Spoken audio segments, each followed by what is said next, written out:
UFC has come out and announced some amazing fights for UFC 285, like Jones versus Gane, Brunson versus Duplessis. Obviously, they're going to probably bring you a good co-main event for that as well. Maybe like Beneil Dariush, Charles Oliveira. That's what they're talking about, right? They've come out, they've announced UFC 286. Usman versus Edwards 3. Justin Gaethje versus Rafael Fiziev. I mean, these are awesome fights, dude. My thought process as a matchmaker, someone who likes to make fights for the UFC, who likes to kind of think about what's going to happen in the year. Obviously, I did my predicting pay-per-views video, and I said UFC 287 might be McGregor's comeback. Now with a bit of time, okay. At the time, we didn't really know, but now I kind of know that that's probably not going to happen. So this April card, it takes place in the Barclays Center in Brooklyn, New York, on April 8th. And today I'm going to be giving you my full card for UFC 287, from the opener of the card all the way down to the main event, and I'm going to give you 4 prelims. Okay, so stay tuned. All right, drop a like if you're ready for this video. All right, I'm going to get straight into it. Okay, one fight that has been announced already, and I'm going to put this as the opener of my card. That's how strong this card is. Rob Font versus Adrian Yanez. I'm so excited for this fight, dude. This is official. Okay, it's taking place in Brooklyn. It's going to be an amazing fight in front of a Barclays Center that's sold out probably. I think this is an awesome fight. I cannot fucking wait for this fight, dude. I think Yanez wins this, obviously, but that will come. That time will come when I give my thoughts on this fight. But just straight up as a card opener, can you imagine the energy with a fight like this opening the card? I mean, everyone loves Adrian Yanez. Everyone's ready to see him take the next jump up. Rob Font is always exciting, so I think this is an awesome main card opener, and really, there's not much explaining to do. This fight is happening, and I believe it belongs on the main card of this pay-per-view. If it's not, I'm going to be shocked and disappointed, okay? I really am. Okay, I will cry. Moving on to my second fight on this card. Very recent has this fight come into everyone's mind. Everyone kind of agrees that this fight should happen. So I say let's put it on UFC 287 in Brooklyn. Big pay-per-view on the press conference. Let's sell this card. Let's do Paulo Costa versus Sean Strickland. Yeah? I don't care about the entertainment in terms of the actual fight. I think this would be an entertaining fight. But I mean, these two on the press conference, dude. That's 50K extra pay-per-views done. That's 100K extra pay-per-views done. I won't go that fucking far. Jesus. Okay, but 50K extra fight fans watching this fight. That's pretty reasonable, right? This is the perfect fight to put on a pay-per-view.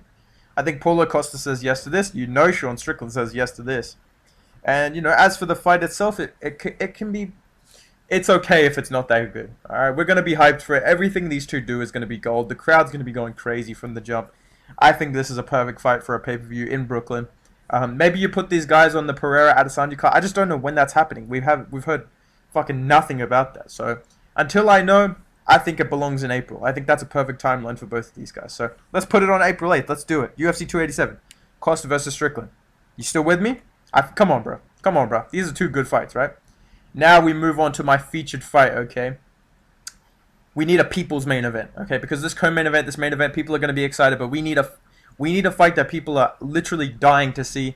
And unfortunately, I don't know, the matchup we all want, one of these guys is in it, okay? We want Khamzat Chimaev versus Colby Covington. Are we going to get Khamzat Chimaev versus Colby Covington? I don't really know. We don't know what's up with Colby. We haven't heard anything from him. So I say let's do Khamzat Chimaev versus Bilal Muhammad. Featured fight on this card. This is the people's main event. People are going to be so fucking excited for this fight. There's going to be so much intrigue in this fight. I think Chimaev wins this, but you never know with the GOAT Bilal Muhammad. You know what I'm saying? He's the GOAT. He is that guy. He is him. You know what I mean? So I think this is a perfect fight to put on a big pay-per-view. I can really see this happening. If they can't get Colby, I can definitely see in April or, like ASAP, this going on a pay-per-view. Bilal versus Khamzat. I think it just makes all the sense in the world. And I think this would draw a lot of eyes to this pay-per-view, especially if you're having the main event that I put on this card and the co-main event. I think you're going to need some big fights like this. So I think this fight makes perfect sense to happen in April if you don't know what's up with Colby. And then maybe Colby can come back and fight the loser of Leon versus Kamaru, or he can fight the winner of this if it's a finish, which it probably will be. So I think this is an awesome fight to make. If you agree, let me know down below. If you disagree, let me know down below. I'd love to hear you shit on the GOAT Bilal Muhammad, but you can't. He's undefeated. He's undefeated right now. You know what I'm saying? So keep talking that talk. I think this is an awesome fight. Okay, now we're talking big fights. Co-main event. Not as big of a fight, I'm going to be honest, but it's probably what the UFC will do on this card. At least one of these fights will happen on this card, I believe. Amanda Nunes versus Juliana Pena 3, because Raquel Pennington, does she probably deserve a title shot more than Pena? Probably, I guess, but does anyone give a fuck? Nope. Nope. So let's do the trilogy. Who cares? Maybe we put Raquel Pennington on the prelims versus like Irene Aldana or something. I don't know. Maybe because I feel like they should do Raquel Pennington versus maybe Irene Aldana then, and the winner of that gets a title shot against the winner of this, which will be Amanda Nunes probably. And you know, Pena wants the trilogy, and you can't really argue because she's the only person that's beat Nunes recently. So I say, why not? Let's do it. Let's have Amanda defend her belt in Barclays Center in Brooklyn. Big fight, big co-main event. And I reckon the UFC will probably do this. So I figured, let's put it on this card.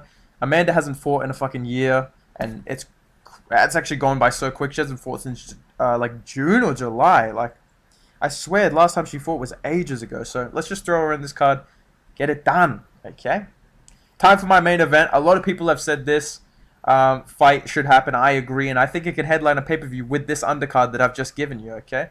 Originally, I wanted this guy having a different fight, but now the champion is out of the picture. Let's have an interim title fight, main event this pay-per-view. Let's do Sean O'Malley versus Henry Cejudo for the interim bantamweight title. It's that simple. This is the fight that's probably going to happen. I say give them a pay-per-view. Let's try and get Sean O'Malley as big of a star as we possibly can. You know Cejudo is going to sell this fight. And if you put Nunes co-main event, you get Khamzat Chimaev on the card. You got Paulo Costa and Sean Strickland on the card. You got an exciting fight in Yanez versus Font. This is a huge pay-per-view. I don't think it's on the level of UFC 285 with Jones main eventing, but it's up there. Like, this is a better pay-per-view than some of the pay-per-views the UFC has done. You know what I mean? I think this would be such a hyped card from all of those fights. Like, tell me you wouldn't be excited for this card. Chimaev on the card. Sean O'Malley fighting for the belt on the main event. Fucking Yanez versus Font. And wait till you hear these prelims.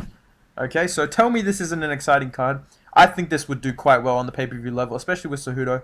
Especially with Chimaev as well. That would really, really boost it. And Nunes, you know, that she's always going to bring in the fans. So that's my main card, okay? Now I'm going to excite you with these prelims, okay? If you're a hardcore fan, you want to know what's on the prelims. What am I watching before this card starts, sorry. No. What am I watching? Well, let me fucking tell you, alright? My first prelim. I'm going to do Miles Jones versus Daniel Santos, bro. Mini Oliveira, okay? Miles Jones is a tank. Santos is a fucking beast. I reckon this would be such an underrated fight. That would be so awesome. There'd be so much violence in this fight. I could definitely see a knockout coming in this fight. So I say this is the fight to make at bantamweight, and why not just chuck it on the prelims? You know, you've already got Michelle Waterson on the prelims. Maybe she can headline the early prelims. You can put this on the early prelims and someone else from New York or something like that. And, you know, fill out that early prelim card. I think this would be an awesome fight to watch on the early prelims if you're a hardcore fan. You know both these guys, you know this would be an awesome fight, so I reckon this fits on the early prelims as like a co-main event of the early prelims. Or maybe on the prelim card, depending how shitty they want to do the prelims. Because this card's going to sell, so you don't really need to worry about the prelims. But I gave you a stacked prelim anyways, okay? Moving on. My second prelim fight of 4, okay? Let's do Muslim Salikov versus Matthew Semmelsberger. Both these guys are coming off pretty impressive wins against Andre Fiallo and Jake Matthews. That one hurt me, man. The Jake Matthews one hurt me, bro. You know, I'm Australian. I picked Jake Matthews.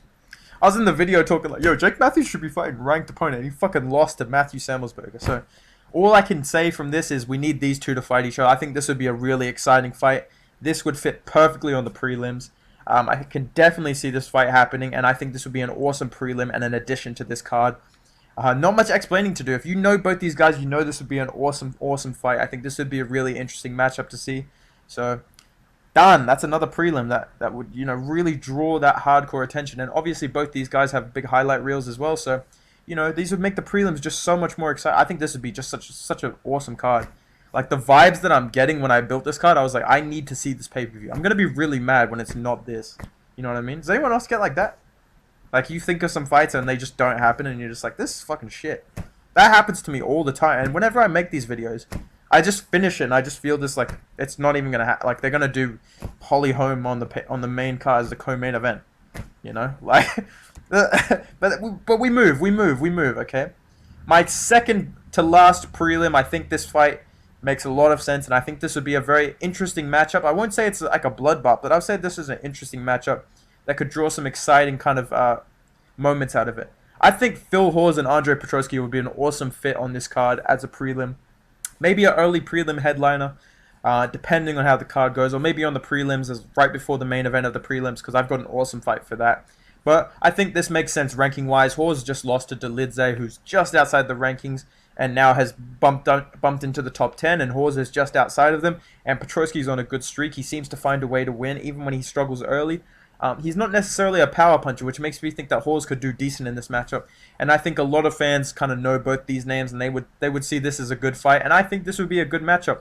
It's be interesting to see how Hawes handles the wrestling and the grappling of Petroski, and same for Petroski. I want to see how he handles the skill set of Hawes. You know what I mean? He's not necessarily a power puncher, so I think for Hawes would do better than usual, but be interesting to see. I think this makes sense ranking wise. These are two more well-known names that are outside the rankings. Excuse me. So I think this fits really well on the prelims. It fits with the vibe of this card. So I'm gonna move on to a fight I'm fucking excited about. Okay, those three fights are very realistic. I could definitely see them happening. I want them to happen. Right? I'm pretty excited about this. This fight that I've made, I'm like, I need the UFC to make this fight. I need the UFC to make this fucking fight, dude. Okay, this needs to prelim headline this card. Okay, this needs to happen soon. All right, and when you see this, you're gonna go, holy fuck. Chaos Williams versus Joaquin Buckley at welterweight. Come on, dude. Come on. This is what I do, bro. This is what I fucking do. Alright? Buckley just said he wants to move down to welterweight. Let's do Chaos Williams versus Joaquin Buckley. This is the perfect fight. Someone is getting knocked out in the first round. Okay? Bro. This is what I fucking do, alright? I don't even have to explain. If you know these two, you know this fight is amazing. So Tell me this wouldn't be insane in front of a full fucking arena. Like, right before the main card starts, you get Chaos Williams versus Joaquin Buckley at welterweight. Dude, and then the winner can go on and fight fucking, Andre Fiallo, or maybe the winner of Semmelsberger versus, Salicot, or maybe Nico Price, or, Phil Rowe. There's so many fights, outside the rankings that you can do with these guys, especially if Buckley wins. You can move them on to some really exciting matchups. So, look, that's my card for UFC 287. Sorry if I lost my shit throughout it. I'm really happy with this card. And let me know what you think of the card down below, alright? If you enjoyed this video, if you think the card is good, drop a like, please. Subscribe, share the video. Comment down below your thoughts on the card and who you think would win these fights. Do you think this is realistic? Let me know what you think down below, alright, boys? I'll see you in the next video, alright? Have a good one.